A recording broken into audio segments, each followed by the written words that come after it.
আজকে 5 দিন 15 তারিখে ভর্তি করেছে, আজকে 6 দিন। আমার যা একদম পুরো সুস্থ, যেভাবে ভর্তি করেছিলাম ভাবিনি যে ফিরিয়ে নিয়ে যেতে পারবো।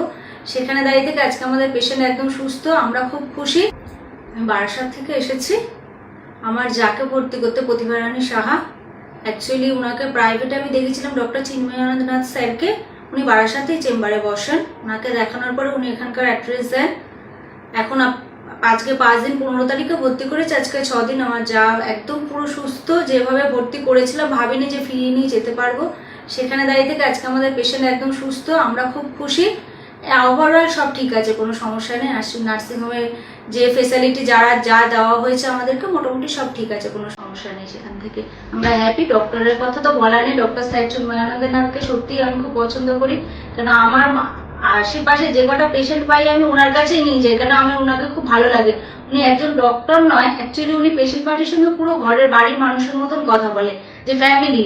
আমরা ডক্টরের সঙ্গে কথা বলে আমরা বুঝতেই পারি না যে অ্যাকচুয়ালি পেশেন্ট কেমন আছে, রিপোর্টে কি আছে। উনি কিন্তু টোটালটা খুলে এত সুন্দর পেশেন্ট পার্টিকে বুঝিয়ে দেন যাতে আমাদের মতো মানুষের খুব সুবিধা হয়। আর কিছু বলার নেই। থ্যাংক ইউ সো মাচ স্যারকেও, নার্সিং হোমকেও। আর কিছু বলবো না এই বিষয়ে।